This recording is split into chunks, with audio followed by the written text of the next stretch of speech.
today is the first time we look at the connection between quantum theory of angular momentum and rotors that have just the smallest symmetry that's possible for a rotor, and that's symmetry D2, which we'll explore and pretty much in the beginning of this.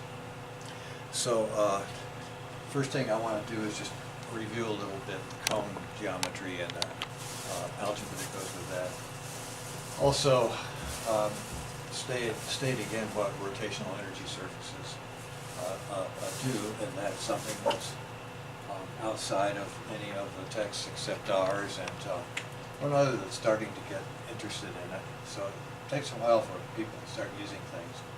And also the whole idea of a multiple tensor expansion, that's something you can get in Jackson, but this is a different kind of multiple expansion in some ways, and a more friendly one, I might add. Then I really want to look at the inside and out, the extrinsic and extrinsic quantum states associated with, well, prolate and oblate cases for a symmetric top, and how the D2 symmetry works for that. An asymmetric rotor is not unsymmetric, and that's a really important part of this molecular business. Then we'll go ahead and talk a little bit about characters and the character spectral function, which is kind of beautiful. And finally, at the end, we'll actually get down to work with something that is pretty standard quantum mechanics, but it's quite beautiful. We'll look at angular momentum 2, and then we'll jump to 20, and boy, that's a pretty big jump, but I think you'll find it interesting.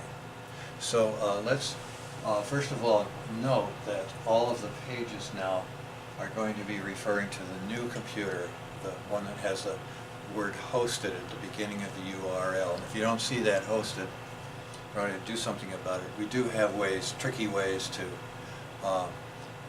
retrieve a URL intended for the old machine and pick it up and make it work. That doesn't always happen, so be cautious with that. And all of these here are we're going to expand this a little bit to get some of our texts on. So the first thing I want to look at is just the basic idea of angular momentum cones, which is what that other slide was showing. And that is the idea that we're doing a literal interpretation of quantum mechanics. Literal interpretation in this state of the Holy Bible is certainly part of what we worry about, especially if you're teaching biology. It's a real pain. We don't have to worry so much. But here, I am doing that, and it's really very questionable in some ways. But we're saying that if you do demand that the j squared has this weird form, not just the quantum number j squared, but this, and that the z component is sharp, that is, has no uncertainty at all, then you're just led to this triangle that consists of a magnitude that is about j², but the exact value is j times j plus 1, where that extra equal sign there is not supposed to be there. But that's the picture that you get. And as the k numbers become less than j, the cone widens up. So you start off here with angular momentum 3, and the polar angle of the angular momentum cone is 30 degrees. That's representing the uncertainty in x and y due to you demanding that this k be exactly 3, the z component be exactly 3. You pay the price of having that spread. And then it gets worse. There's our 54.7 degree angle we talked about before for something else, for angular momentum 2. And then as you drop 2 to 1, the angle is now up to 73, and then you always, at 0, have an uncertainty that completely covers the sphere. We saw a little bit of this behavior as we studied the d functions being angular word, and we'll be doing that later on. But this is just the very simplest thing, and it's, so you see, instead of being j plus a half, this one is j plus 0.46. So This is kind of imprecision that that this is sort of ignoring. Okay, now this other thing that we looked at in the last lecture is important, because the basic idea here is for these symmetric rotors, the J-cone uncertainty theory, this literal interpretation, gives exact quantum eigenvalues for a Hamiltonian that has this J squared plus JZ squared. So that's something that I haven't seen anything where these approximations of uncertainty give an exact value. It's the only one I know of right now.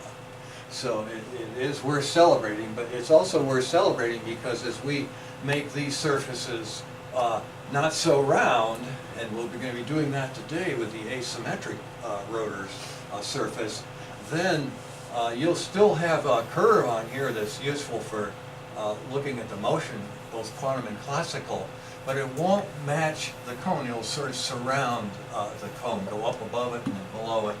And turns out that the cone still gives a pretty good result for even some of the weirdest rotors that we've worked with. So starts here exact, but then it's an approximation for many of the things that we're doing.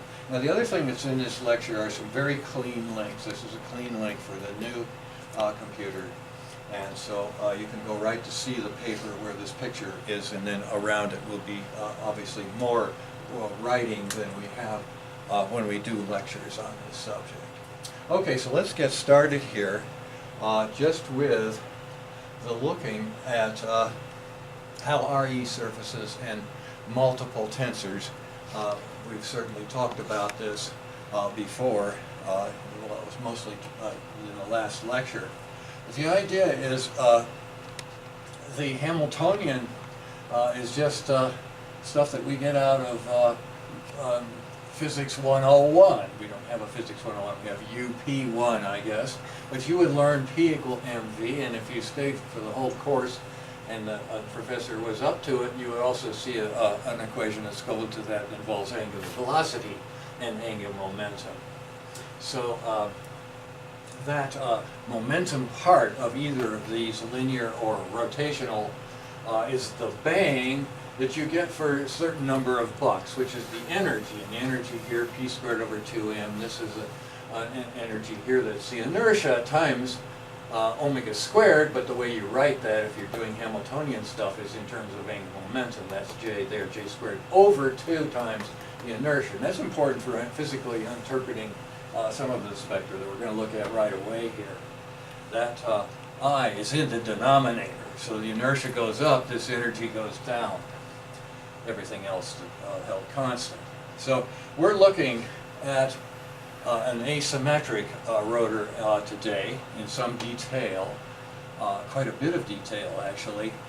And the idea is that that thing has a multipole expansion. That is, it can expand in terms of the functions that come out of the group theory of angular momentum and rotation. And of course, if the rotor happens to be the kind of rotor that we really want to work with, and that's the buckyballs and the SF6s and the CF4s and all of those that have a big symmetry, well, it starts out very simple. The rotational energy surface is a sphere. Okay, so that's what I would call the monopole contribution to the multipole expansion in this angular world that we're working with, when all 3 parameters are the same, and that the actual motion then goes on to anharmonicities that are associated with the springiness of the molecule and its shape. But the next step in that series, of course, is what we call a symmetric top, and it can be either A bigger than B or A less than B, and that's what we have to look at real closely to see some of the physics and mathematics making a good connection here. But in any case, what we derived was that the coefficient of this is 2c minus a minus b, and it's okay to use this if B is not equal to C, but I've made A and B equal. Now, remember, A is on the x-axis, B is on the y, and C is on the z, so it's not the same A, B, C that we used a lot of the times with our polarization in U2 analysis. And then finally, the last thing for this particular quadratic Hamiltonian is to have A not equal to B. So this will be our asymmetric rotor. Water molecule, good example of this. There aren't that many asymmetric tops that are in spectral business. They almost always turn out to be oblate tops. That's planar molecules. And they prolate and oblate is what we're going to compare in just a little bit here. So, again, this should have been a link, but I don't know if it is right now to go back to the last lecture. But be aware that in general, we're going to, for a couple of days now, work with these rotational energy surfaces. That is, the energy is being plotted radially, subject to the constraint of having a fixed angular momentum. And that's really good. The total angular momentum is going to be fixed. The z component of it can be all over the place, and the energy, well, that depends on the height of the rotational energy surface at a particular point in x, y, and z of j space. And this is being plotted in angular momentum, jx, jy, and jz space. So we're asking for the j squared, the actual vector, to be constant. And that's a situation you have because angular momentum total is conserved, and then there are all these other things that aren't conserved, like the three components. And the spectra is taken for a given quantum of the total, not these side things which may not be conserved at all. So it's a very powerful way, as you'll see, to look at both the spectra, but also the actual levels that give rise to the spectra.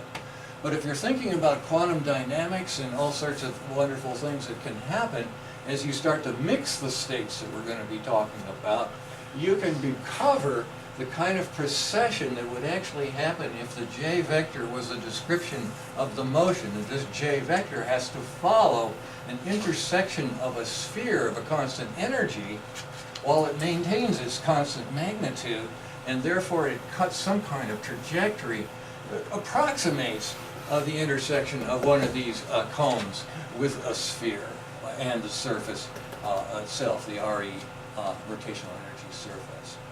So I want to make sure that just this basic topography and geography is clear at this point, because that's what we're going to be using from now on. If there are any questions about that, bring them up.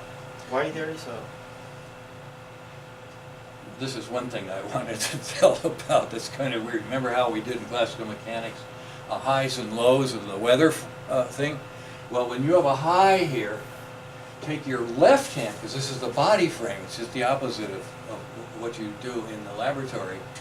You take that and you put the thumb up if it's a high point, you put the thumb down if it's a low point. Okay? So you can see by your fingers which way the j vector is going to go. It has a chirality, and it's very definite. So that's a high point, so I know that's going to go around. I have low point here. Okay, I point my thumb in to the valley here. Well, that's where that one's going to go. It's going to go along my fingers. Okay, so left hand. This is a liberal business here, so you use your left hand. Okay, all right. Dr. Harter? Yes. Why there was a jy in the place of jx? Say that again about jy, jx. There. Why there is a jy in the place of jx? Well, we're going to do this in great detail in a little bit here, but definitely everything that we plot when we're talking about these rotational energy surfaces is in that space. So it's in the momentum space that we're looking at. So set up your coordinates, Cartesian to start with, anywhere. But you'd better pick, to be convenient, you'd better pick the principal axis. I'm going to make that point very shortly here. In other words, you'd better use the eigenvectors of the inertial tensor. I'll bring that up also. He might What be if I have questioning the chosen- handedness. What if I would have chosen? Because I mean, from what I can see, there is no like the usual cyclic permutation of products and commutations. If It's a that- left-handed frame. Oh, these guys have commutation relations. JX commutes Yeah, but JY to JZ. But then what you're probably worrying about, and it's a very big worry, and that is, why pick JZ? Why pick JY? Why pick JX? In atomic physics, you say, I always pick Z. You know, somebody's married to Z, right? You don't have to be. Anymore, you had to be married to A, B, and C when you did the polarization stuff, right? Depends on the physics, right? And that's the case here. So we're going to be seeing today that maybe sometimes ZX is ignored, isn't used, or maybe the Y-axis is abandoned, and all of the stuff takes place on the X, or the Z, or both at once. Okay, so this is where you really sort of tear up some of the things that you learn in simple quantum mechanics, and the world is much freer and more fun. So I don't know if that answers your question, but maybe ask it again later. Anything I said makes sense? Yeah. It's a left-handed coordinate system accidentally. Your Z is, I mean, Yeah, it's because we're in the body frame. Remember that Mach principle. We're taking it seriously now.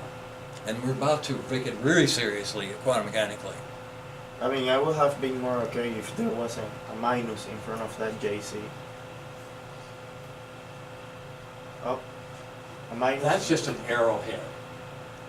This one, Yeah. no minus. I mean, I would normally do these things in right-handed coordinates. So there's nothing there that I would play with. Is that, Yeah. does that make, yeah, Oh, no, no. nothing, okay. Okay, let's go on. We have this to look at. Now, look at what has happened here. What I start with here is a symmetric top Hamiltonian for which the Z component has an A. In other words, I should have written that way. I should have written AJX, or BJX squared plus BJY squared plus A times JZ squared. But already I'm doing some algebra here to make it much simpler. So what I do is I add and subtract a BJZ squared, okay? So if I take this guy here with that guy, it disappears and I'm left just with AJZ squared, which would go and sit right there. So the Hamiltonian I start with here is BBA, okay, none of this. But then I do this, and the two things that I have quantized now are JX squared, Y squared, Z squared summed up times B, that's J dot J, that thing is going to give us J times the J plus 1, and then JZ squared, it's just going to give us whatever the K value is. That's the letter that's used to describe the M quanta that would be on the outside of this thing. But everything we're doing here is an inside job. So we're going to be talking about quantum number M. Well, that will actually have another companion now, and this is the one we're interested in. And that's usually called K. If you go in any molecular book and they're doing this, the K is just the next letter in the alphabet after J, so it gets used that way. But here we go, M and N. M for lab, N for body. Okay, so here are the angular momentum cones trying to do what they do. And what we're doing is looking at the actual levels that you would get, for example, if A was less than B, if the inertia on the z-axis was greater than the inertia on the x and the y-axis. Remember, the inertia constants are inverse to these parameters. And it's very common, B is the letter most commonly used for a rotational constant, and then the other components accordingly have A and C. So that's what we're dealing with here. The C is equal to B here, A is different. A is either less than, low values, in this case the whole spectrum sort of sags down, or I take a top that's called a prolate top, something more like a bowling pin, then A, that's 1 over inertia, and there's a very little inertia around the z-axis when you have a long pole. I'm going to make that point very solidly in the next slide, but that gives you the A greater than B, that's inertia A, much less than the inertia associated with the x and the y-axis. Okay, this is a frisbee that we're talking about here. This is a plate, doesn't look like it, but sort of a squashed sphere. This is an elongated sphere, okay? Oblate, prolate, big difference in their dynamics, big difference. As we'll see, right now it's just up and down. Okay, so this is really important, and also because these Hamiltonians are so simple, you can tell the differences. Those are the actual spectra you're going to see. This guy, this guy, this guy for the oblate, and then the similar things going the other way for the prolate. Okay. Now, I want to see what's on the next page here. Yes, the rotational energy surface for each J is exact. Now this is J equal 10, which is way the heck up there. But these bunch of levels, you see, there's just a couple of levels that come out from here, and then a couple more for this one, and a couple more for this one. This one actually has another pair that's hidden there. But for J equal 10, right, you got all of these, okay, acting.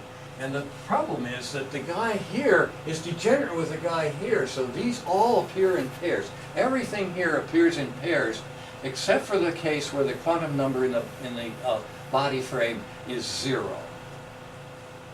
And that is an important case, because for a diatomic molecule, that's all you'll ever see, and that we have to explain. Okay, so the next thing I want to do is explain that. If I have a diatomic molecule, okay, oxygen, nitrogen, which we're breathing as we speak here, even chlorine too, there's a little bit of that in the atmosphere nowadays. The diatomic molecule, all of these states that have an N, that's a K for most people, not equal to 0, have infinite energy in this theory. Because the diatomic molecule, if it really were made of 2 infinitesimal points, has no inertia at all. So 1 over that inertia is infinite. So it blows all of the N doublets to heaven. Or you can't do it with the oblate. So I'm not going to talk about that for this. This is for the prolate. Okay? It's a perfectly flat molecule is just half the inertia this way as it is this way. Okay? But this can be no limit, right? The inertia can go to very, very close to 0 for. Now, where does it really end? Does it end at infinity? No, it doesn't. It ends in the millions and billions of electron volts. It's nuclear energy that you're talking about. That when you actually want to make those little points spin, Sweet. yeah, well, that's where these levels end up. Okay. So the molecular physicist doesn't care about it. If you're a real physicist, though, you care about it. You would like to include this kind of theory in the nuclear physics. Okay. So I want to make the point about that. Now there's another point that should be made here, and it's written in red here, and on all of the slides have these levels. Every one of those lines that I've drawn there has a 2j plus 1 fold degeneracy for this quantum number. That's what spooks a lot of people out. But that's the Mach principle right there. As far as the laboratory goes, there's no symmetry breaking in the laboratory. The symmetry breaking is in a molecule that has some structure, like this bowling pin or whatever, some benzene ring or something like that. That's internal, that's the inside thing that's causing this splitting. But none of these, all of these lines here represent something that has an M degeneracy associated with whatever angular momentum it is. 5, if it's J equal 2. So there's 25 substates hiding here. Okay? There's 9 of them hiding right here. Each one of those 3 lines that corresponds to different n values has 3 more lines hiding inside each one of those for the m values. But nothing outside is assumed to be hurting those levels and making them to split. But turn on a magnetic field, this thing goes crazy. Especially this one, which has 9, 3 squared. Is that right? No, it isn't. It's 7 squared. 2 times 3 plus 1 is a degeneracy L, script L. So you got 49 levels in there. You got 25 in there. You got 9 in there. Only 1 here. So things get complicated fast. Why only 1? 2 times J plus 1. Oh, okay. There is a plus 0 and a minus 0, but we don't count it. Okay. Right? I was This one guy for the gets body to and have one for the something, lab. but this guy doesn't. Yeah. I was looking at That's the way of plus 0 and minus 0. Yeah. Yeah. But that doesn't happen in physics. Sure does. And most of the time it doesn't. Yeah. And then we're lucky for that, I guess, because we'd be in big trouble. There's a lot of zeros around. Okay. So the n equals 0 level is still here after you made the diatomic molecule. Okay. Dr. Harter, Yes. you still get this degeneracy without without a magnetic field, right? If you Yeah, you come in the outside world with either an electric field, that'd be Stark splitting, or a magnetic field, that'd be Zeeman splitting, then the laboratory splitting is going to occur. These M's will have different energies, maybe slightly, but it'll be different, and this will blur into 25 levels. If you trap something inside of these buckyball, these fullerenes, Yeah. that would be could be considered an external Yep. breaking. Yeah, you put it in a crystal, If you got something or in inside. a molecule that's got a hollow place for it. Put anything just comes flying by. These M levels are going to move, right? So this gets really complicated when that happens. So far we're just talking vacuum for the one molecule, not going to see any of the other. Okay, now the rotational energy surfaces for the prolate is a bowling pin. It's kind of shaped like the actual molecule that you might be looking at. But we're talking angular momentum space here and here, okay? And this one, you start at a certain value, which is the n equals 0 value, and as your k goes up, you go down into the valley. Whereas here, you start at the equator with the n equals 0 value, and up, up, up, up, up, you go in energy to the poles, north and south, okay? So all of these levels are going up as we go off the equator here. As we go off the equator, this one, they're all dropping down to smaller radii. Remember, the radii of the rotational energy surface is the actual energy of the quantum state that lives in that particular neighborhood. Okay, so does this get you a picture of what it is that these rotational energy surfaces do? They give you an insight to things that nobody even thought about. You need a picture for some things in physics. You need a roadmap. You always need a picture. Brad is discovering that as he works with these horrendous elliptic functions and finds some beautiful Speaking stuff. of that, are we going to... Oh, these contours on these rotational energy surfaces are really easy to integrate along, aren't they? When you're a symmetric top like these things, Yeah. okay, no problem. It's just where the cone is. And as you go to lower values of k, you come down toward the equator. Yes, but It's on the always, prolates. it's always going to be a circle, right? Yeah. Yep, yep, yep. So when are we going to get some crazy curves Today. today? Okay. Fast forward. Yes. Yeah, we're going to get some, not crazy, but there's certainly more than just circles. Good. Okay, so one of the things I'd like to do is look a little bit at asymmetry. That's the next thing on the menu here. So if there are no further questions, let's go for it. And of course, there are two protagonists, prolate and oblate are the two extremes now, and we're going to work in between those two. And so this is what it looks like. Here we go. Now we got something. Okay, this is halfway between these two in terms of the A, B's, and C's. So the B value is halfway between A and C. It's Okay. not a separatrix, right? And there's this weird thing, Yes. right? But as you go to higher and higher quanta, this is just 10, but what if you go to 1,000,000, right?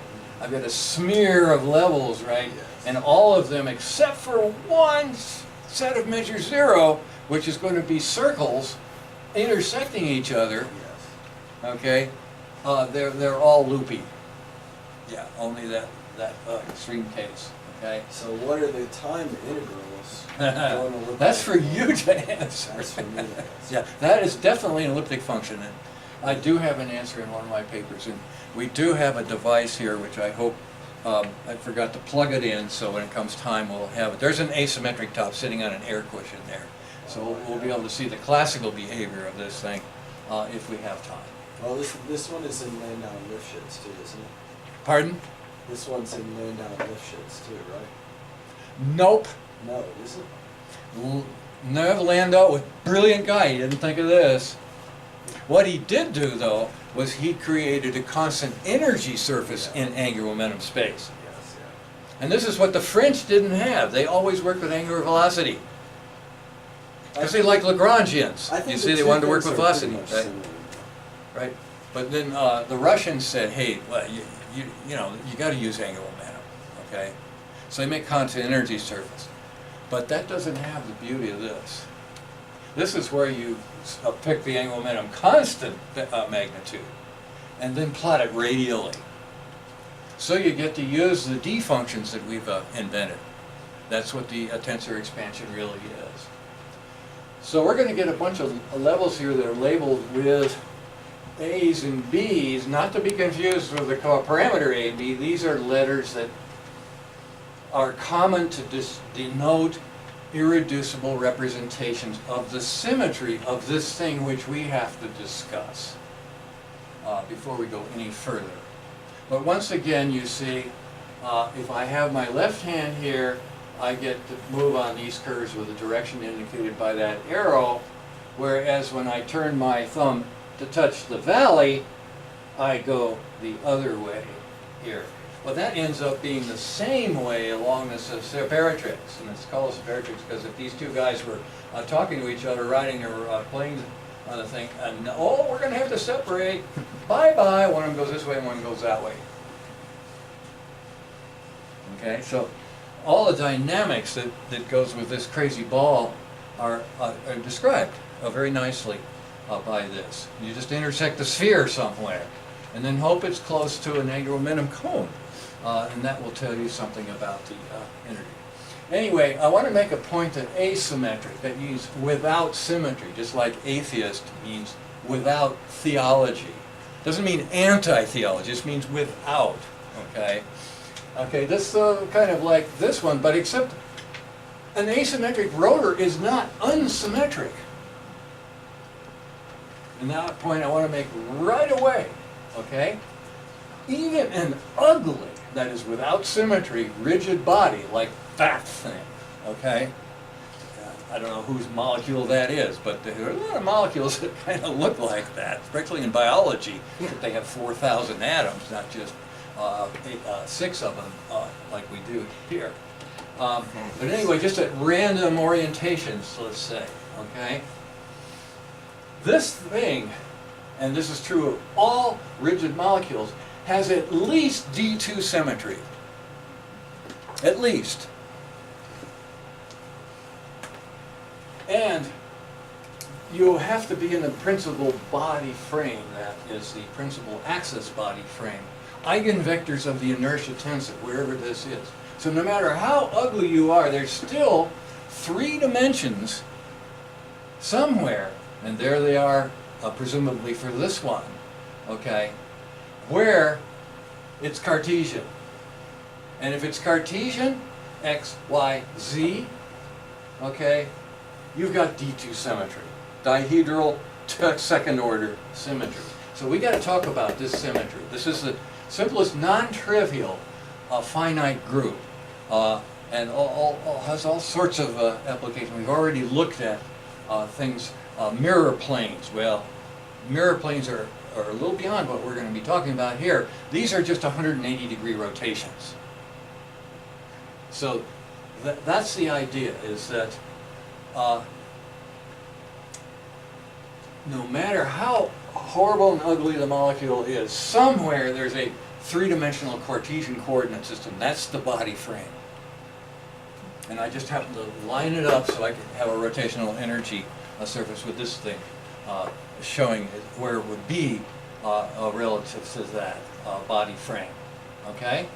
Now, this D2 characters, that's what you call the traces of matrices, but these are all one-by-one matrices, so I won't bring up that terminology quite yet. But the idea is that if you take the X symmetry, which is 180 degrees, that's a symmetry operation here, one of 3 symmetry operations that actually do something. Then there's always the unit operator that does nothing. That's just part of group theory. You've got to have a unit to get things off the plot. But this isn't too different from what we did with our ABCs. We had also a unit there. So the idea then is that I can take 2 of these. If I do a 180-degree rotation around the X and then follow it by a 180-degree around Y, I will do the equivalent. That's equivalent to a single rotation around Z. So that's one thing to recognize about this symmetry, is that RZ is the product of those 2. In either order, this is an abelian commutative group, so it's really easy to work with. And because it is abelian, I can do this trick.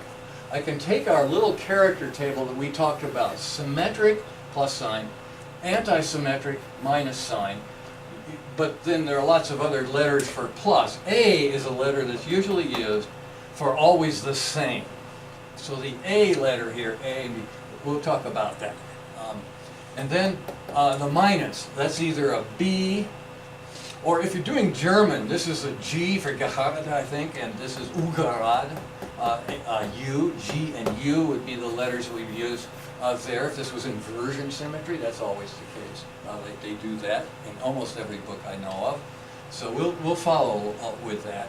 In any case, remember, this is a binary single bit, single qubit, if you're talking about quantum mechanics. And this is another qubit. So this is the what we're going to get if we have 2 qubits. We build this whole thing, okay? I get a 4, right? Plus plus, plus minus, and minus minus. So I'm doing a Cartesian product. Bingo! I get this table. Dr. Harter? Yeah. So the subset of all rotations in SO3, they form an abelian group? Not all of them, just these 3. Or some triplet that's orthogonal. Planar. That's the catch, right? That's why I said SO, special orthogonal. Well, special means that the determinant of the matrices is 1, Okay. not minus 1. Oh. Okay? So you haven't done any reflections. You keep it plus, you're stuck with rotations. You might as well call it R3. Okay? We'll talk about that later. Right now, I just want to do the rotations. Keep it simple. But this is a point where I assign a little bit of homework, a kind of homework that would lead to a paper in JChem Ed. Okay? So you don't have to do homework, and this is, but if you want to join the team, I mean, we could all write this paper together, even those may be very small accomplishments. But that's the way physics is done now. It's a team effort, right? Committee, physics by committee. Okay? So what I want to do is go ahead and include the mirror reflections. We know all about the mirror reflections, right? That's going to make a group twice as big. It's called D2H. Okay, so D2H? just for horizontal reflection, I guess. Oh, okay. Yeah, I don't, a lot of these letters don't mean Okay, much. so H is something that you have introduced just to communicate to. Yes, when you say H, you now mean a group of order 8. Okay. Remember what happened when you have right angle reflections, right? When this mirror plane was at right angles, what happened? You got a 180-degree rotation, right, in the image? Remember that 2 to 1 thing? 2 times 90, 180, right? So we know that symmetry already. I'd like to use it to label the states for this. And I'm going to talk more about this because there's an artistry to this, okay? We're liberal arts, okay? That includes the actual art, the sculpture things. We're going to make some actually pornographic-looking things, okay? Then it will sell. And that's exactly right. It will sell. That's the way you teach best, is when you can sell it, right? We might even, Sex sells. We might even get 4 million customers. That's right. It may go viral. Okay? I mean, I come from a family of artists, so I know this. I know that if you go to art school, most of the art schools say you've got to do figure drawing. You got to do paintings and drawings of nudes. If you don't want to do that, go do something else. You can't. You're not going to finish the school. Okay. Well, we're going to join with them a little bit in just a minute here. Okay. In any case, the subscript that's in this character table here, okay, that's designating either symmetric or anti-symmetric with respect to the x-axis. Now you can see that. Here's the x-axis. Subscript 1, plus 1. Subscript 2, minus 1. Subscript 1, plus. Subscript 2, minus 1. Okay? Now A and B, that's easy to remember. That's the y symmetry. It's either symmetric with respect to the y axis, which is right here. It's our second axis, if this was the first one. Okay, and then B, back and forth. That's the way I remember B. A is always the same. Okay? So here, A, with respect to y, always the same. Doesn't change sign. But B, it changes sign. The rotation around y will change the sign if you're in one of these two states.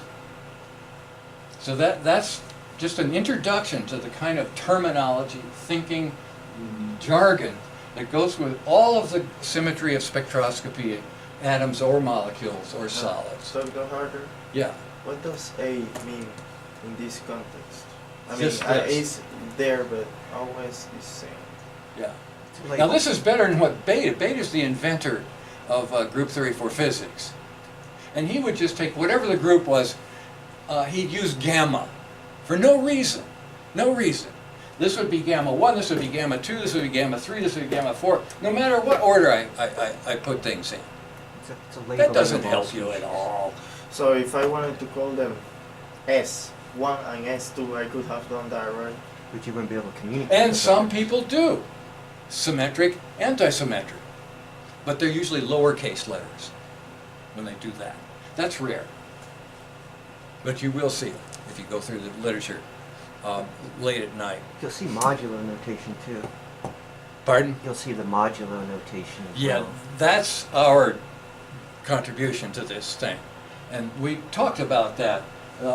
This was 0 mod 2 and this was 1 mod 2, right? Remember when we did that? Yeah. And then we had C3 was 0, 1, and 2 mod 3. Oh, I remember because you asked Yeah. us to compute like the units of roots and Yes. that's the module. You Yes. use modular arithmetic to do that. Yes. This is just Boolean algebra, right? The number 2, 0 and 1. right? So when you have like I'm not going to use that here. I want to use what's more common in the literature. Okay. Yeah, and then try to justify it by, poetry. It's liberal art, right? That's what we got to learn to do. Okay. Now, we're going to do something that's really hard. We're going to take on U2, but I'm going to have the trace of that matrix that we calculated, the D matrices. I need the character of that, and the character of that is the function that tells you what its trace is. Okay. So we got to do that now. It's time to do that, even though we haven't really gone to the D functions inner workings with respect to finite groups. We're doing D2 with respect to this, so we need to get the character thing out of the way right away. Okay. Now there's going to be a considerable algebra of a geometric series. That's all this is. And then we're going to look at that. This is kind of neat to do, just for fun. And very quickly, I want to do the geometry of the algebraic series. So we've got two things to look at. And then I want to use that formula to calculate D2 level splitting for any J. Or actually use the letter L now, which is more common for atomic physics than it is for molecular physics. I wanted to keep it fun. So here is the polygonal symmetry. And let's get this thing up to speed here. The polygonal symmetry, geometry, whatever you want to call it, associated with calculating the trace, well, the trace of D1/2. There's our D function for spin a half. It happens to be the what we would have called the A type or the Z operator. Okay, so that's just the Z spinner exponentiated gave us this trace, and then we can go right on and keep doing this with angular momentum 1, 2, 3, 4, 5. That's what we do to make a Fourier series, basically. That's what you end up with here. Okay, so this one gives you cosine of theta over 2. This one gives you cosine of 3. Theta over 2. If you go to j equal a half or j equal 5/2, well, it gets a little more complicated. So, you got to sum these Fourier series, but they're geometrical series, so they're easy to sum. Okay? So here are your first character formulas for a Lie group. A Lie group R3 or U2. U2 being things that have a half, R3 being things that have full length. Okay? So we have to do both of them at once because it's so easy. Here's the Fourier series, okay? Each one with a little higher J coefficient on this end, and less and less and less and less until finally you're down to minus a minus, which is plus theta J. So that whole geometrical series has to be summed, okay? Well, the way you sum a series is you put the ratio next to it, okay? And just move the thing up one term, okay? So this guy becomes j plus 1, this one becomes j, okay, and so forth. And then I lose this guy, okay? I killed him, okay? So that is what goes. And then you cross out all the terms, the first and the last. This is what Gauss did in a classroom in his head when he was about 5 years old, or 6 or 7 or something like that, okay? Gives you a sum of the series. I just have to add those two, okay, and divide by this. All right, and that's our formula. That's the famous formula, character-spectral function. Now this is going to be a spectral function because it's a Fourier series of things that are going up by the same amount in frequency. I think there is a typo there. A typo where? In the corner of Corner? the matrix. Yeah, there's a big plus there. Thank you. And I haven't fixed the one we got yesterday. Correct down low. Yeah, we start with a minus here, a 1, and that's supposed to be the plus if you're conventional. Yeah. Thank you. Okay. Let's look just real quickly at this. This is just for the fun of it, okay? The geometry of these things. What you're doing is you're adding complex number like that. And it's the same length, but a different angle, the same different angle, as you do. So you're making a polygon. This is a polygonal geometry that you're getting. So you can pick just about any n and a particular j that goes with it, and you get formulas for interesting numbers. The golden ratio, the silver ratio, the titanium ratio, the uranium ratio. I'm making it up, okay? But you definitely have a golden ratio right at the start here, okay? And they're basically angles that go in regular polygons. And they're kind of interesting. And it's all coming out of this, this formula, okay? And of course you're going half angle each time, you see. And that's what's really making this thing work. So there it is, blown up. And there's a whole bunch of lines that are all calculated using that function. Okay, that's for fun. Let's get busy. We've got to get back to work here. We can't be here. Bala's got to give a talk, so we don't want to slow that down. Here is where we do some character analysis. Now, what did I do here? I'm picking the angle of rotation to be 180 for every one of these three operations. So this is all the elements I have left out of a group of an infinite number of rotations for all different angles in all different directions.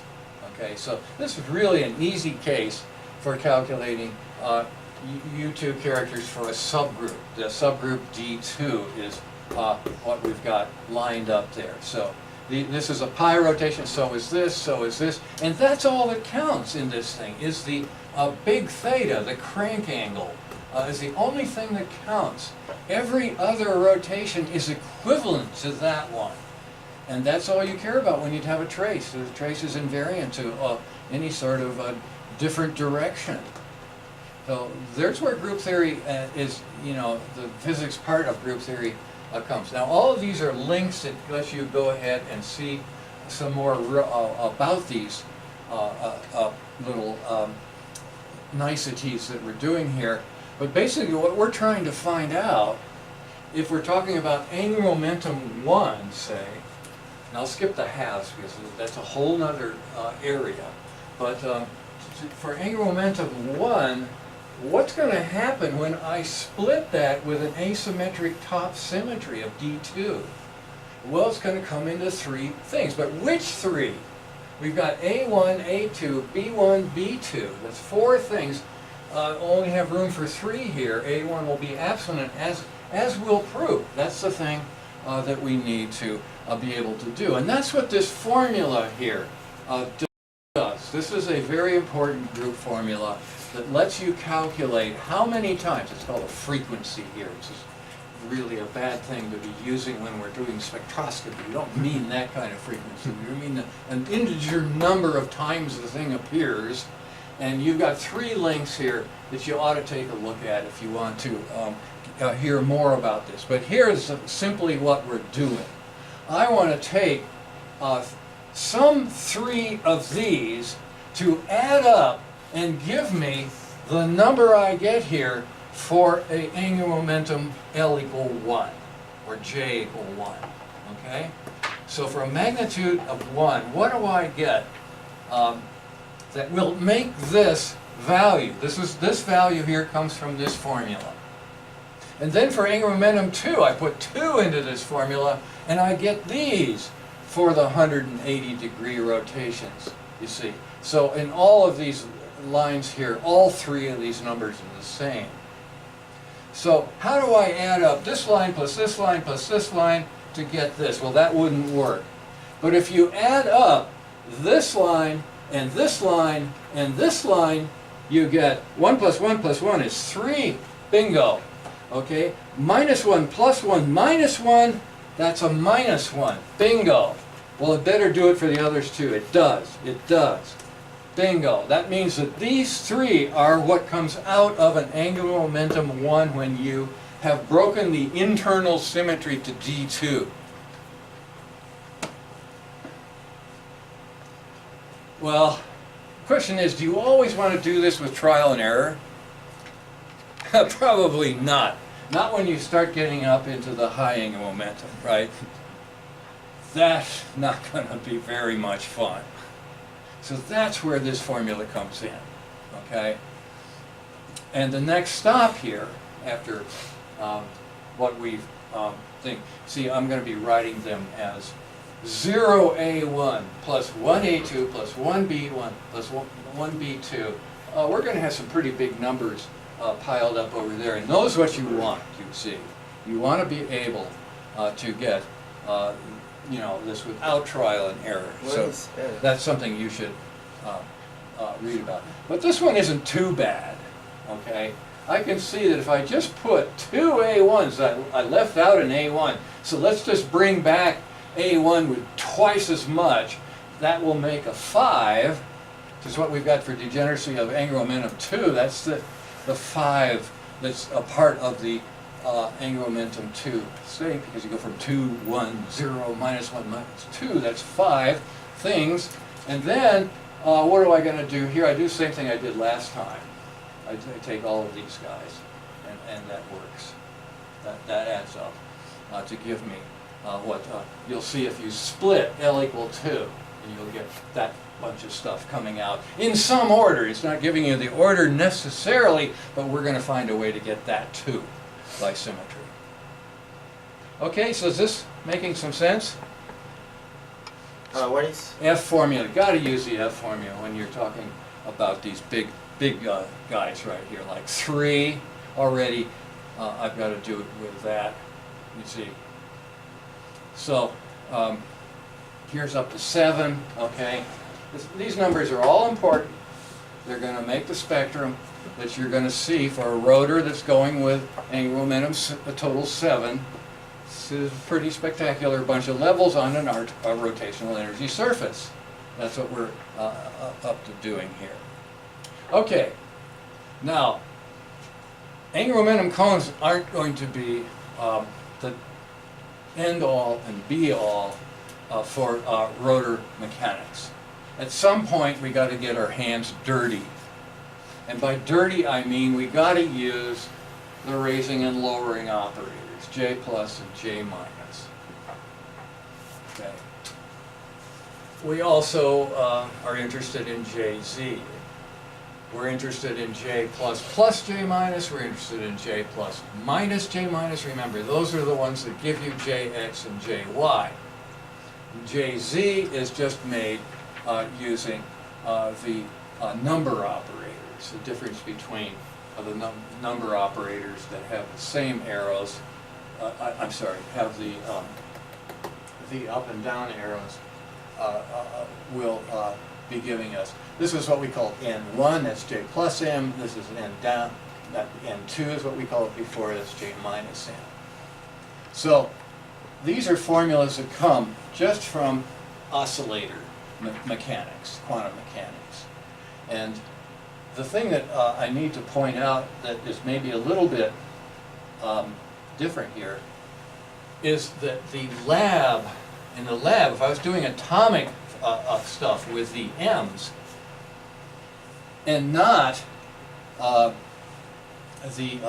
stuff that we want to do, which is in the body, I would use pretty much the same formulas. The only difference would be that I would have a conjugate on this one. So the only difference is right here between doing it in the body, which is what we have to do, or if you're going to do that Zeeman field outside, you're going to need these. But they're essentially the same, except for a sign right here, a plus or minus sign. So that's what we need to work with. Then we square. We have Jx squared, we have Jy squared, and this one's easy. Jz squared is just n squared.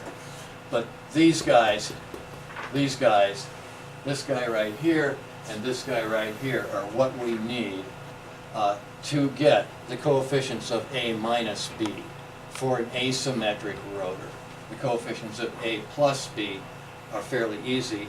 Then A minus B again here with a state n minus 2. So this is the effect of applying this Hamiltonian to a lab, that's M, body thing with operators that are all body operators. So M is not going to change. M is not going to change. It's matrix elements by these guys with the n state. N plus 2, if we started with n itself, that's just some real simple numbers, and then another radical, sort of like this one, with the signs of the n reversed down at the end there. Dr. Harter? So that's the hard part of molecular physics right there, is doing that, okay? And that's what's been done for years. The question is, what's happening? The question is, how do you visualize what this is doing, you say? Okay? Why you have an n squared there? N squared, right in the JC operator. Should be m squared? Not or at n all. equals n. The little bar indicates I'm working inside. This is an inside job. Oh, I got it. Very good. Mach principle. We're where most people don't want to go. And I've given this test to everybody on this faculty, and that is, question, I have something with angular momentum 1. How many states am I talking about? They all say 3. It's 3 and 3 more. It's 3 So I have squared. 3 inside. 3 squared. 3 here, 3 out, and 3 inside, Yeah. right? Well, the 2j plus 1 is still good if you don't worry about the ends, right? But for every one of these 3, there's another 3 that has the inside.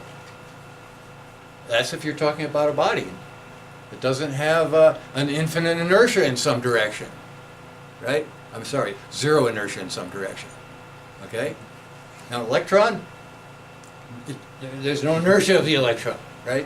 And most nucleons, pretty small inertia, right? So you ignore all those other 6 for angular momentum 1, right? You just worry with the 3, and then you have 3 more that you covering up.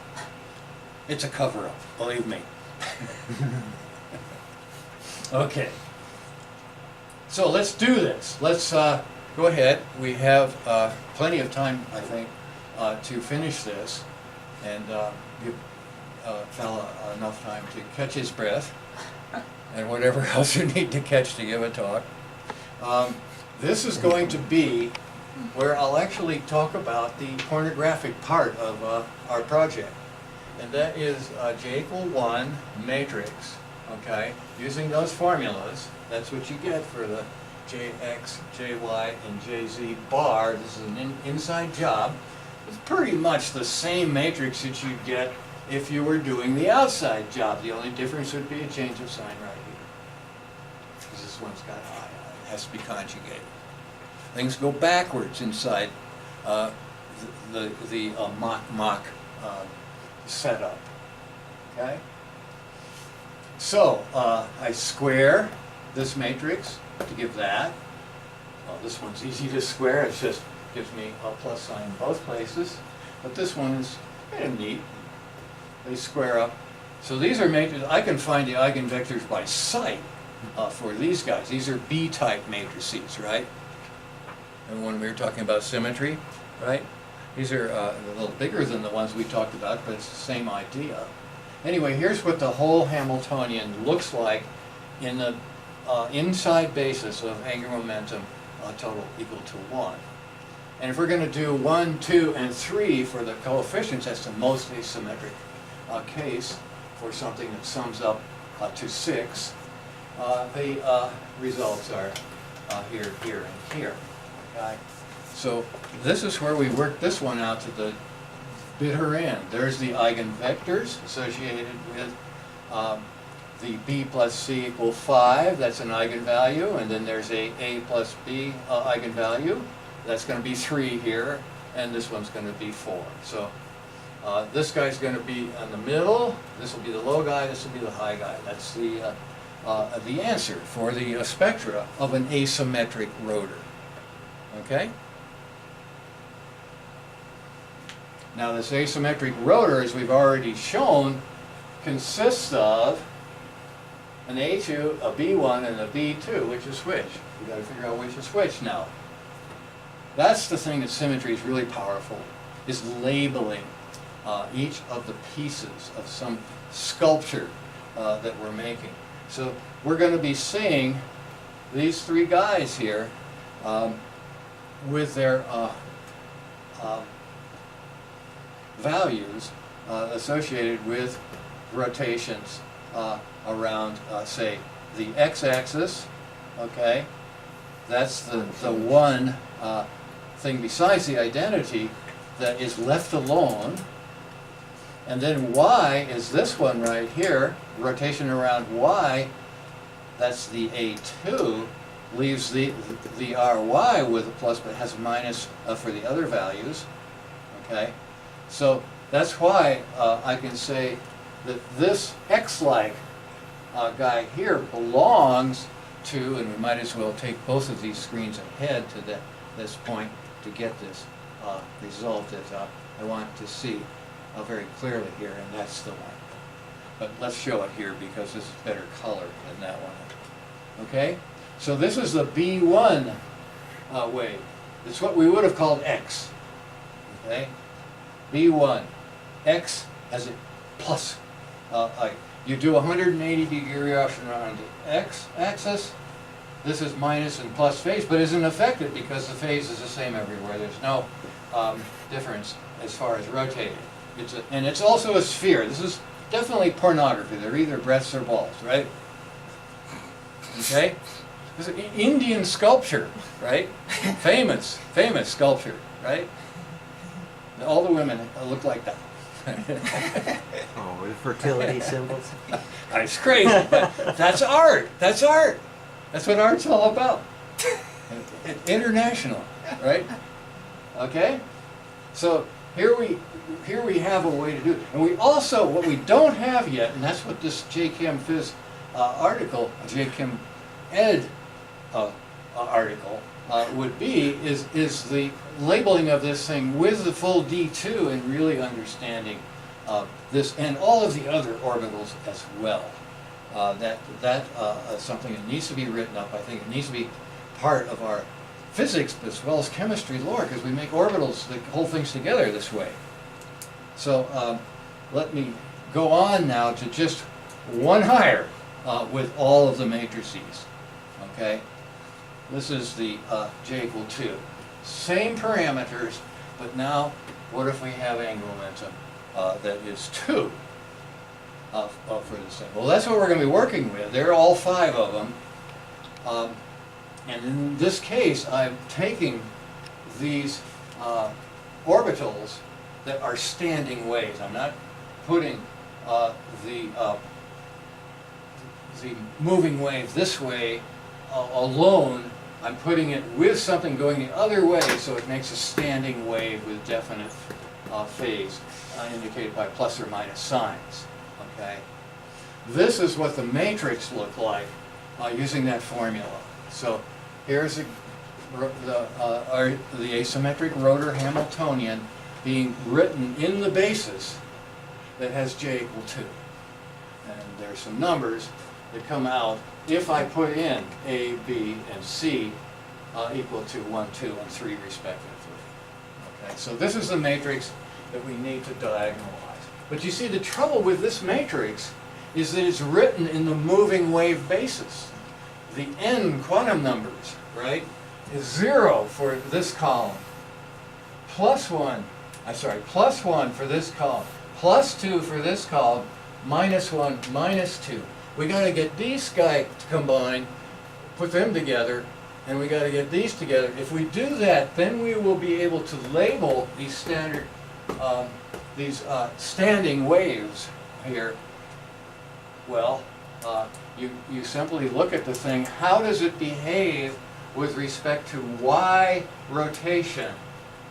Okay, that's the thing that determines the y rotation. This guy right here determines whether it's A or B. Okay? Well, I can see right off the bat that if I rotate this thing around the y-axis, plus goes to minus.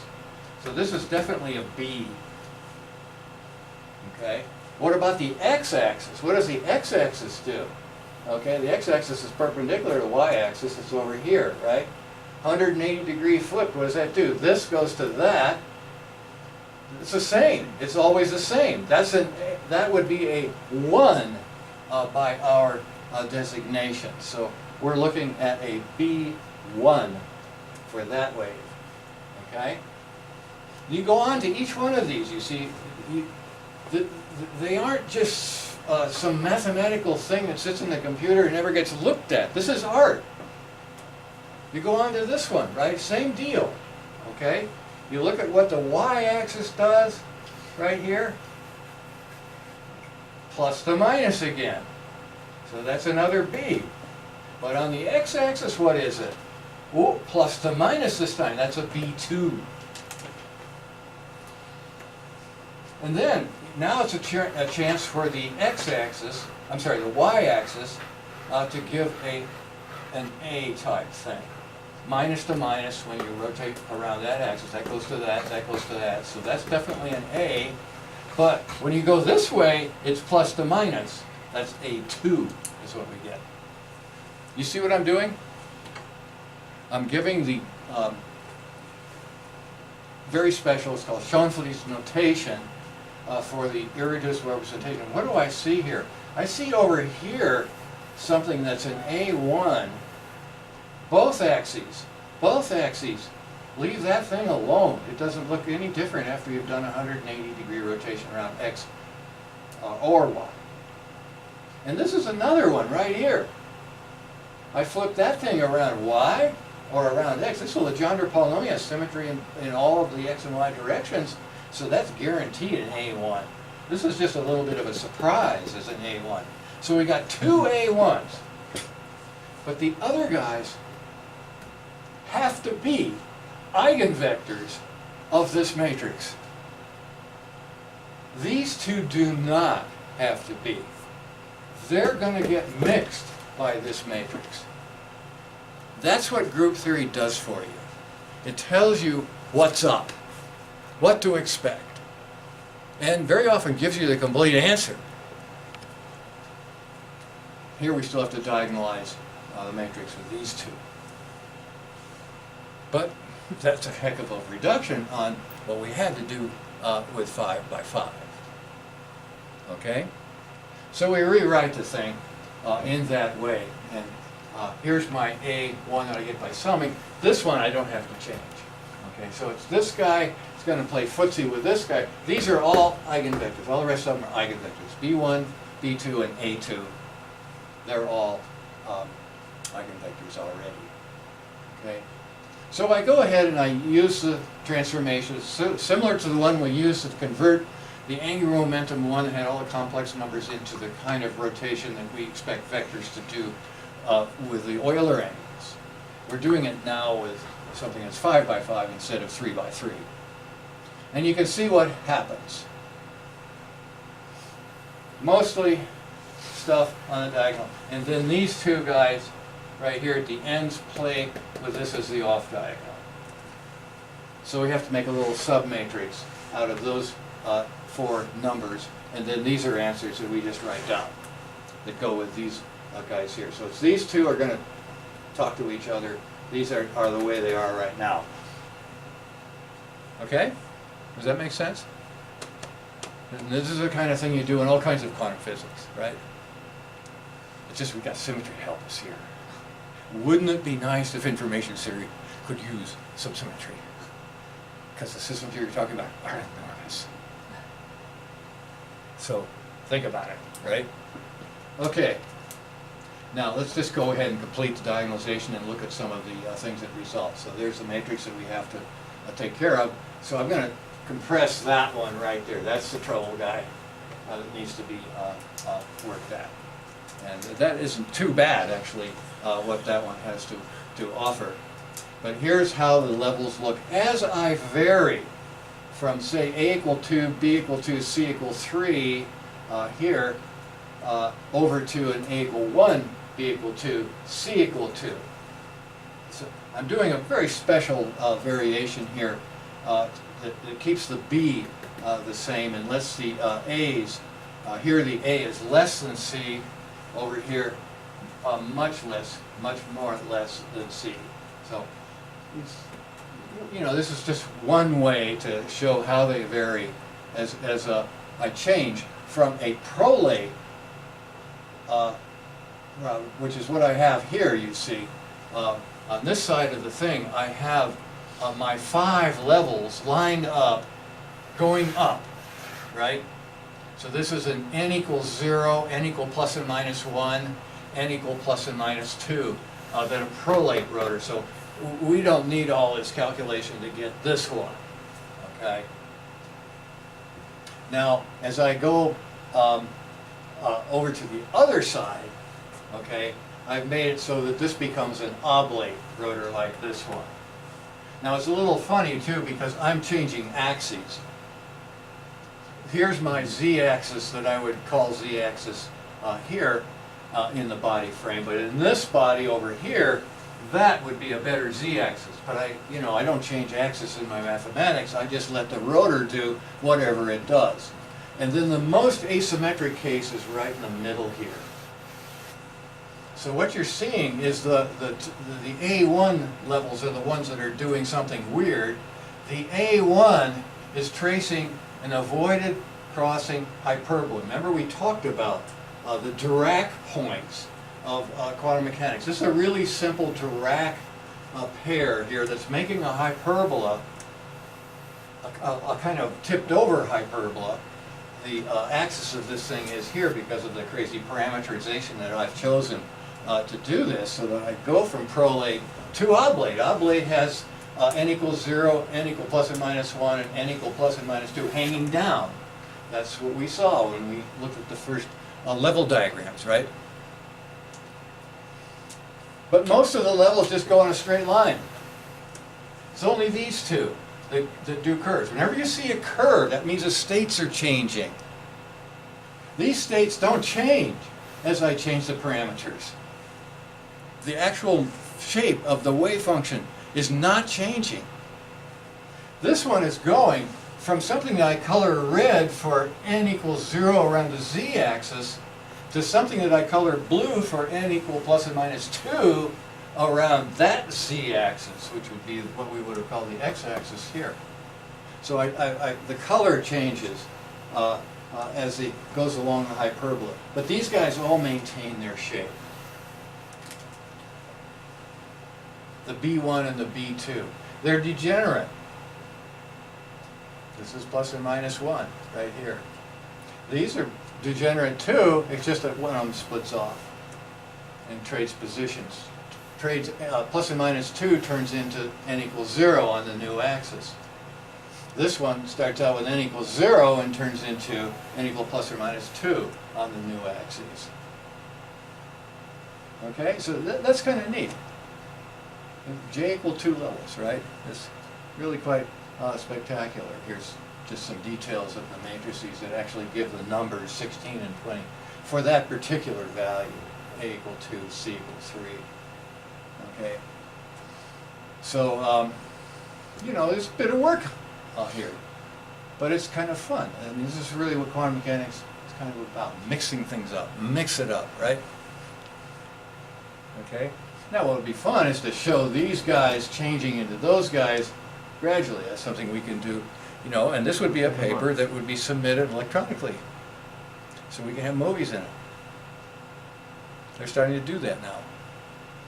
They're catching up. Isn't that nice?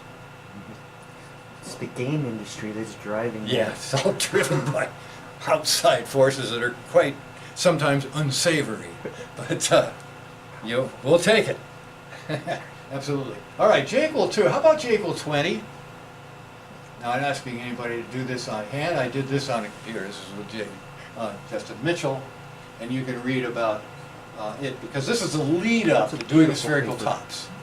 Very nice paper.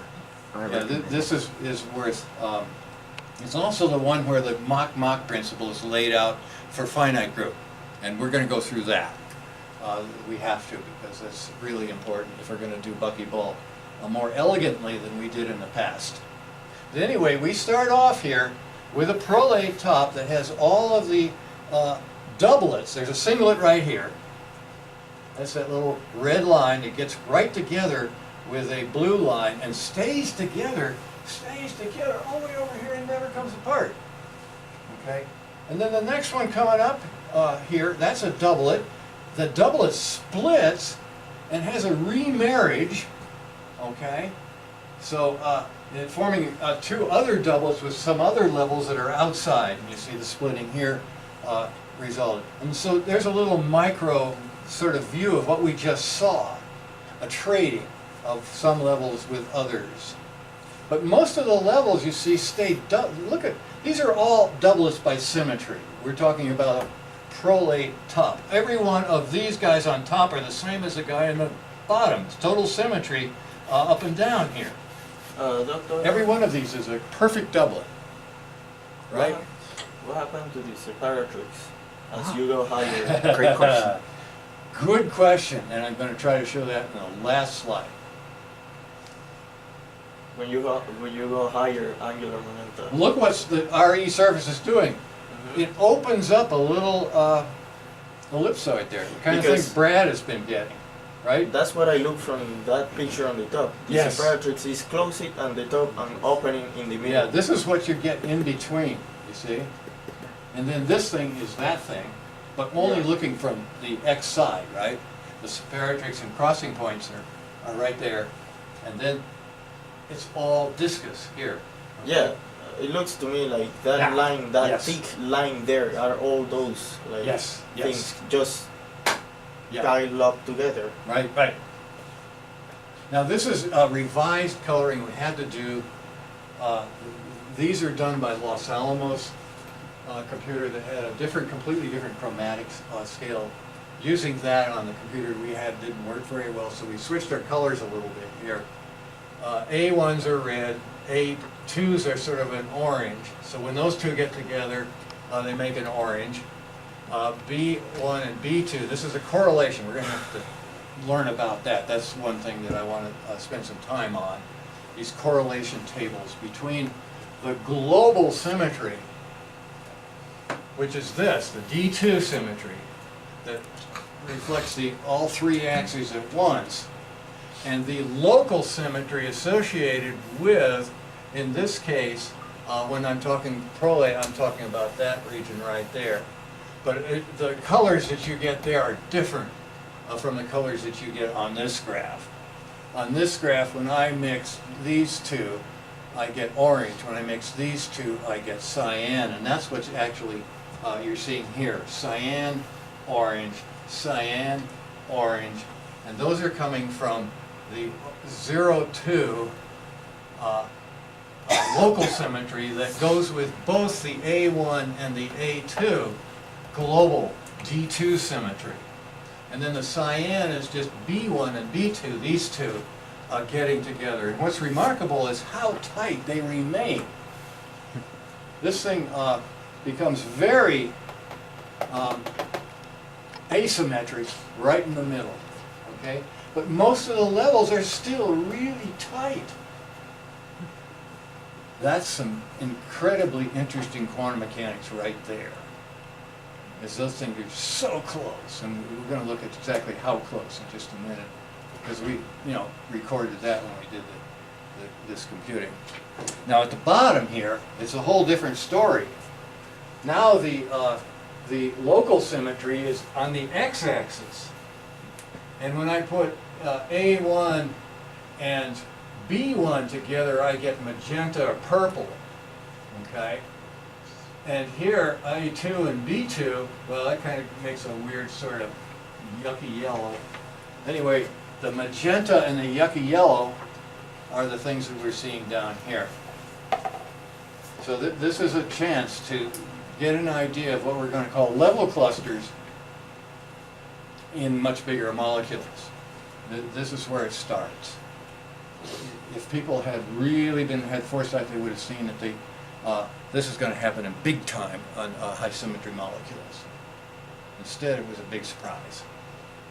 Okay, let's go ahead on this one where the color is absolutely terrible.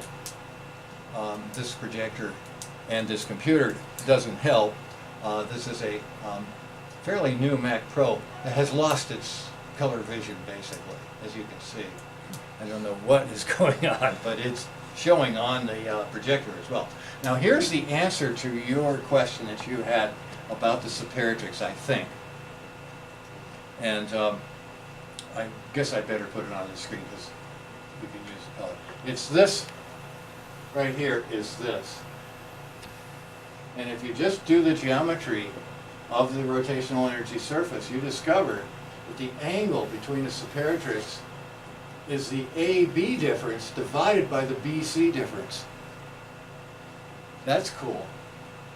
Our tangent of that, of course, the tangent of the Symmetrics angle is that. Or there's the supplement, which would be a cotangent, I guess. Right? Yes. Okay, so this is another figure that's in this book. But you can see the angular momentum cone with k equal 10, it goes above it, then it goes below it, then it goes above it. And that's what happens to all of these, even the Symmetrics. Can you go back Pardon? some slides? Can you go back some slides? To here. There, that one. This one. Yeah. That one I understand. This one? No, that one. The Symmetrics is still there, right?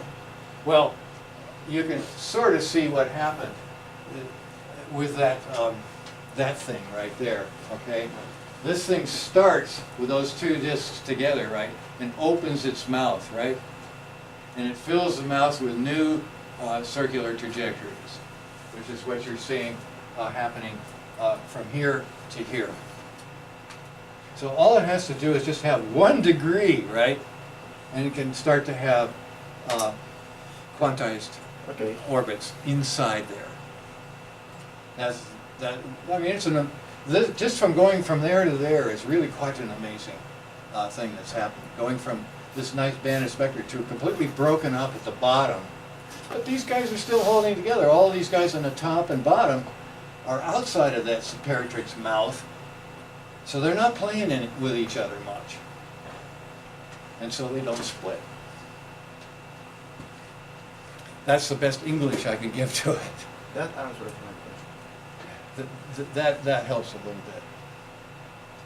Now, presumably in some of the Hamiltonians that Brad's coming up with, I would expect maybe some places there would be some simple geometry like this. Who knows? There's certainly some complex geometry like that.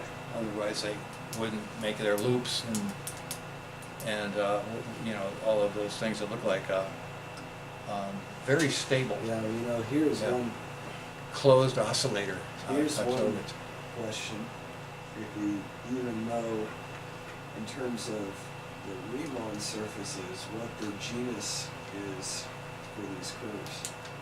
For the collection of the curves, right? Or just individual, one by one. Because the genus for this one is simple, Yeah, and this is an opposite one that's simple. yes, those are both. Move even the slightest bit off, it's each not of simple those anymore. are going to be Yeah. genus 0 because they're Yeah. just circles. I, But then the elliptic one, I don't know if it's going to be genus 2 or genus 1. It's probably, my guess is probably genus 2, but I don't know why I haven't calculated that. so you have to remember that we're here just talking about one total J. Yeah. There's 21, there's 19, 18, and we were back down here before talking about J equal 2, right? Yeah. They're all inside each other. Right, the J equal 2 is this little guy here, and it goes up quadratically. The J equal 20 is a huge, huge thing, right? That'll come out more in a I ramp. mean, you start cranking up the angular momentum, it goes up quadratically. So, yeah, there is that. Okay, I think you may be able to do it by say which? considering these curves as projective curves. May be the way to do it, actually. In other words, do a, the Just 1 over Z mapping. Send a radius line Mhm. out through the curve, and then project it onto a plane. And I think that would be one way to possibly start calculating with that. Maybe the first mapping would be the 1 over Z mapping where you have a projective plane. You project out to get the top plane where things of such and such are small and they get big, but then the ones that get big are small when you project the other way. Yeah. That So might be- there's two different choices. Projection from a Riemann sphere, I think that's what you're talking about. That's what I'm talking about. Yeah, and then the other one is projection from the central point instead of the top point. The kind of one they use to actually make maps, right? The mnemonic Just projections and all that kind of stuff, yeah. You can do it half plane too. There's several that you Yeah. can do with that projection. And this is stuff that we aren't just blowing smoke here because, you know, the computer, you're going to be able to program this on a browser, right? So it's something that everybody can have access to. We do have the spherical projected case with the plane and the Yes, yes, hyperboloid on top. Right, right. So we actually have that one working. Yeah. Okay, Big plots. this business of local versus global is really important. Here, this is the original color mixing of the Los Alamos graphs, okay? And what we're talking about here, and this is where I would like to plug in Mr. Rotor motor and get that going. See if I can find the plug. So there it is. Let's see if I can wire it up here I'll just take the, I'm not really charging that anymore. Get it going and see if it'll work. And what I've got here, if I can find a ballpoint pen that's not too big, is an asymmetric top. Now the way I made it was I took a pool ball and put a 3/8 inch brass rod through it by putting the pool ball in a lathe and then drilling it out, and then press fitting the brass rod in there, and then use the brass rod in a lathe with a mill that was to the side to put a smaller brass rod perpendicular to it. So the most inertia for this thing, that would be the mountain of the rotational energy surface, the high hill, is right here with, I'm sorry, it's the other way around. The most inertia is the valley of that thing. Let me point to it. There, okay? In other words, if this thing experiences noise, it's probably going to go downhill and end up here in the state of most inertia and slowest motion, okay?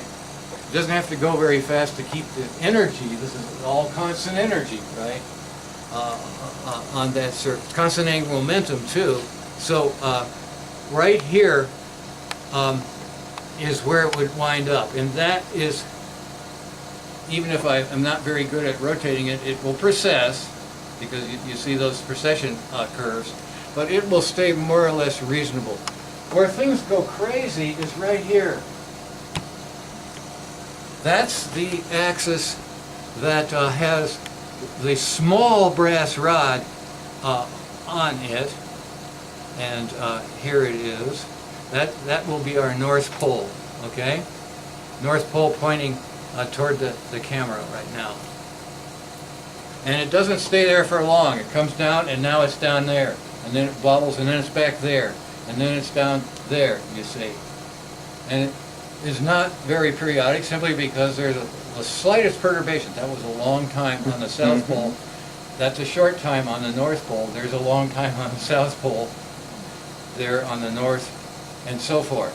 So back and forth it goes from pole to pole. Totally crazy motion where it hangs up here for a while, and then if it's on the top side, it goes around this way. If it's on the bottom side, it will take off in that direction and come up on the low side on the other side. So really quasi-periodic motion in this neighborhood. And that's what this is designed to show. Now the spectra that goes with this has no contributions from this type of local symmetry. This is the y-axis right here. The x, that's really stable. But so is the z-axis. It's just that it's high energy, and if something comes to take that energy away, down you're going to go. The energy sphere, if it shrinks, which is all it can do from that point, it can shrink all the way through the Symmetrics, and as it goes through the Symmetrics, it's going to change very rapidly. And finally, it's going to collapse. And the sphere that you're going to end up with is down here. A sorry story about a satellite that was put in orbit that did exactly that. Collapsed from one axis to another. That's really quite amazing. And it surprised the heck out of all of the people at Thomson Remo Woodbridge and NASA, and it wasn't even called NASA then, I think it was called NACA. But anyway, that was the satellite that gave us the Van Allen belt for the first time. It really, they learned a couple of things about classical mechanics in the process. But that's what's going on. So this kind of motion of a water molecule, that's not stable. This kind of motion right here is pretty good. I can throw that thing on that without too much trouble. And most easy is the boomerang throw, okay? Throw that one, no problem, okay? That's this motion right here, boomerang motion, okay? But even crankshaft, that's crankshaft motion, okay? That's very stable, okay? That would be that sort of, well, be this sort of thing. But then the most stable is this one, where you're in the valley, okay? Try this one. Try as hard as I can. I cannot make it fly like that. It won't stay, like this ball won't stay. So when I try to throw this thing, it hits me in the head. That shows you how crazy it is. Now I'm crazy. Okay, try it again. And it's the light's in my eye, so I don't see it. But you see the black thing go back and forth? That's mostly what it wants to do. Yeah. You see? Zigzag. So we don't get any clusters there. We don't get any level clusters. These are all nice two-dimensional clusters. These are all nice two-dimensional, but none there. But Okay? that, what you just did is just like is what this does the same, but... Yes, this one is doing the same with the whole ball and the X, the X and Y axes. So, you know, I set it up to rotate North Pole, try to get going fast, let go, up comes the black pole, right? Now it's the South Pole pointing up. It's just what the molecule did going up. Back and forth. Exactly. Yep, literally back and forth, not the bees that we're talking about there. Okay, we're getting close to the end here. This, which comes from the early handbook of physics, but also comes a lot earlier than that in the textbook. These are all available if you click on this thing. This one we can't yet click on. We should get it because you do Actually, have there it's electronic- just hard to find Yeah. stuff they're in. Yeah, this is what we were Bitmap. talking about here. But here, if you, I don't know whether it's better to look at this one and see what is going on with the splittings.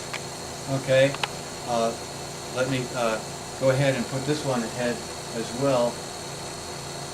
That's probably not a good one to show. That looks better than this because it's darker, but I'm going to go back on this one. See, the splitting here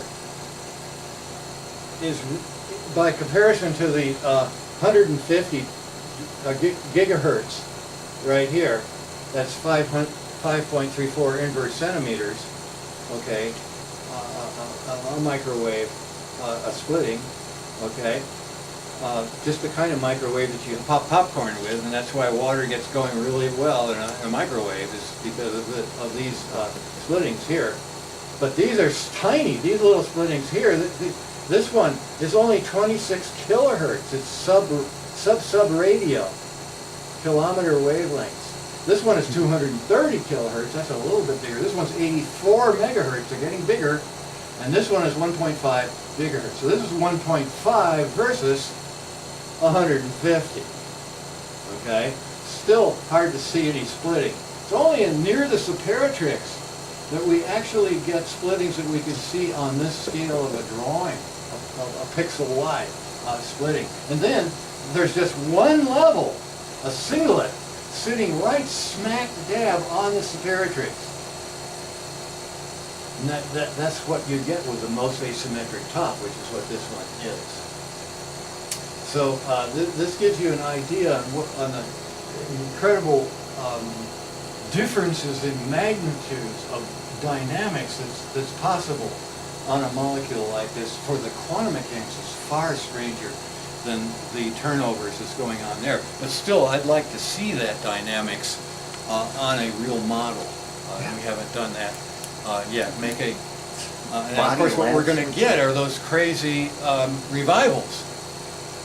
We're going to get revivals and sub-revivals, all sorts of weird dynamics form an actual simulation of that thing, which I better turn off before it sets fire to there's an electric motor. It's in a insulated box, so it's not a good thing to keep running overnight.